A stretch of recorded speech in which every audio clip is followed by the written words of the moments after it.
Sou livre em meu Jesus. Eu sei que eu vou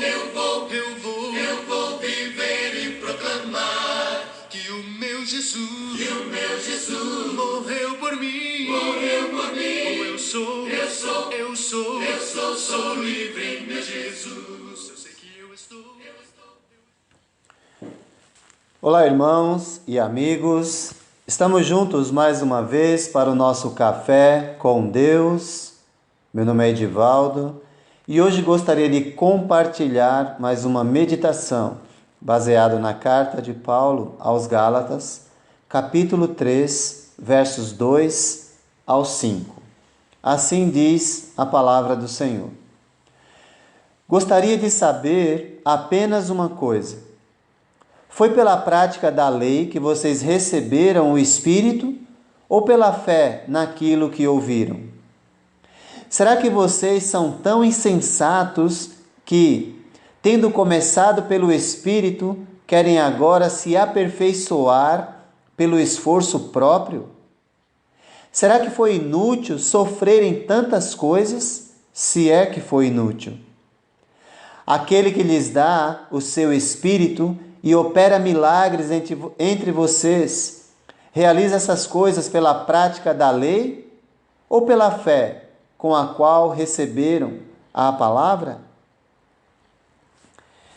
A superioridade do Evangelho de Cristo em relação à lei de Moisés fica cada vez mais evidente na carta aos Gálatas.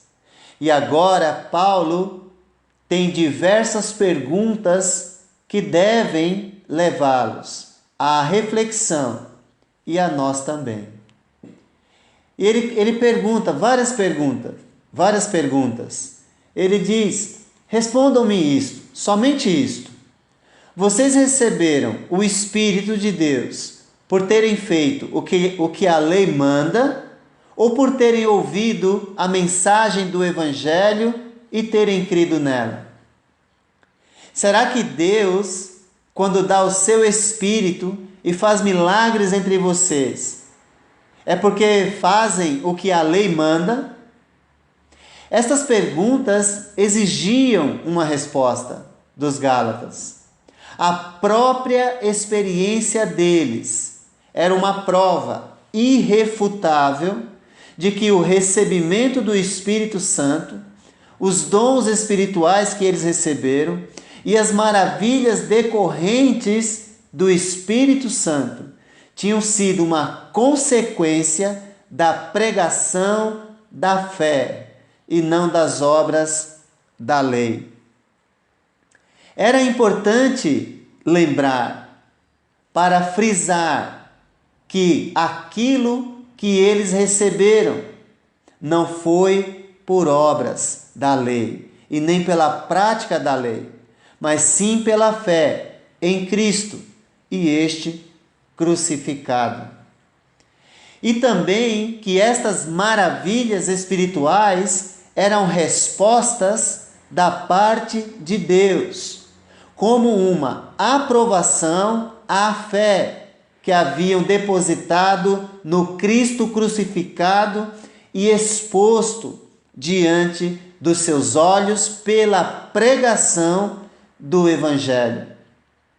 Pois desde quando o Evangelho começou a ser pregado pelos discípulos em toda parte, o Senhor sempre confirmou com sinais e maravilhas, a fim de que sua palavra confirmada e registrada pudesse ser suficiente para os ouvintes.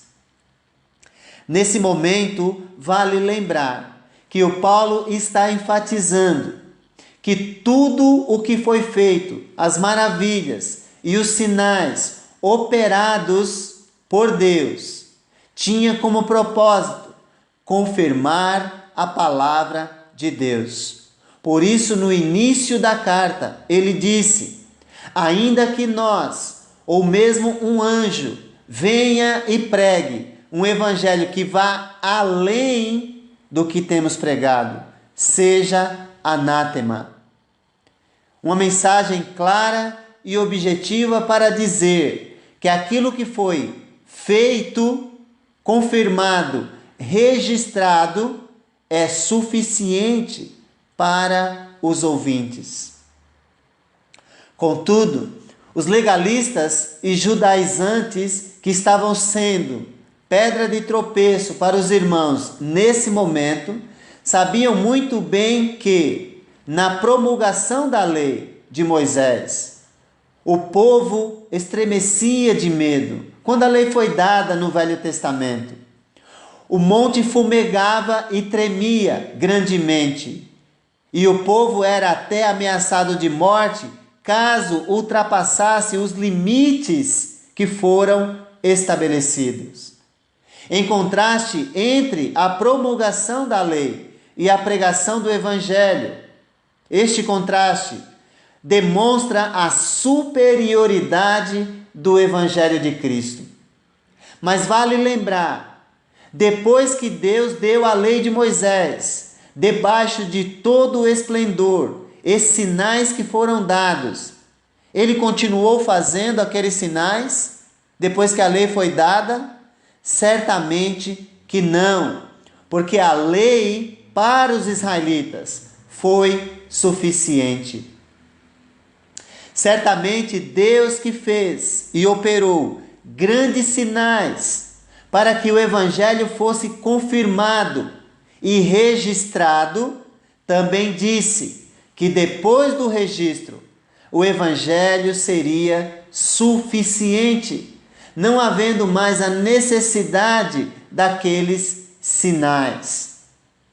Não haveria mais necessidade, porque a palavra registrada agora é quem produz fé nos ouvintes. E nós podemos confirmar isso na carta de Paulo aos Romanos, no capítulo 10, verso 17.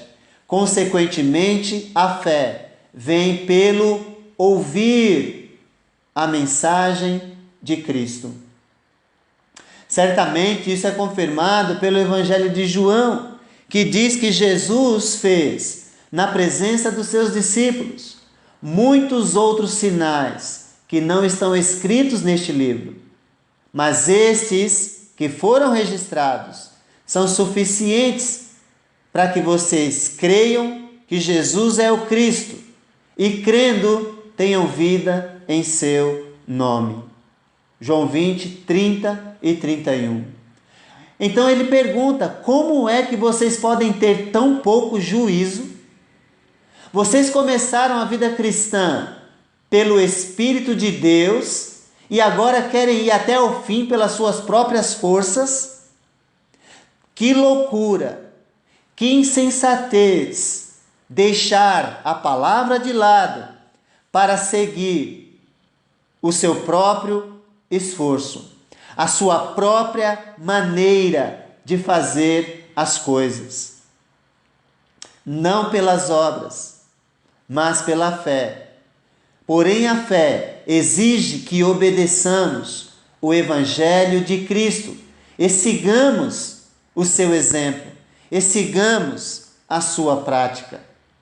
A superioridade do Evangelho é caracterizada pelo fato do Evangelho apresentar uma aliança superior, uma promessa superior, um sacerdote superior, um sacrifício superior e único, o sacrifício de Cristo.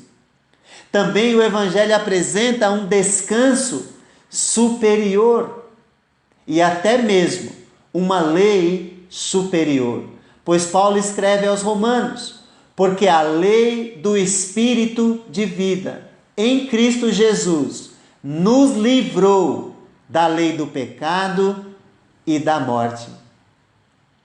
Romanos 8, 2. Os versos de Gálatas, capítulo 3, de 2 a 5, descrevem o poder do Evangelho em contraste com a lei. O Evangelho concedeu a presença do Espírito na vida do cristão quando ele nasce de novo. O Evangelho concede o aperfeiçoamento autêntico que nos permite estar na presença de Cristo, na presença de Deus, pois Ele nos fez dignos. Nós não tínhamos dignidade para chegar até Deus, mas Ele nos tornou dignos por meio do seu sacrifício na cruz. E aceitando o seu sacrifício, nascendo de novo, Ele nos dá o seu Espírito para que nós possamos não apenas estar na sua presença, mas transformar a nossa vida produzindo o fruto do Espírito. Mesmo que haja sofrimento, ele tem um valor real, o sofrimento tem um valor real para as nossas vidas, pois no sofrimento nos identificamos com o Cristo crucificado, morrendo dia após dia para o nosso próprio eu, para que Cristo cresça e nós diminuamos dia após dia. Milagres foram operados, revelando assim o poder de Cristo pelo Evangelho para confirmar a palavra que transforma as nossas vidas. As Escrituras garantem a justiça imputada pela fé, pois por meio da fé nós alcançamos a justificação e temos paz com Deus. Gozar dessa paz depende da obediência ao Evangelho de Cristo e não das obras que praticamos, pois pelas obras ninguém é justificado perante Deus, mas unicamente pela fé em Cristo.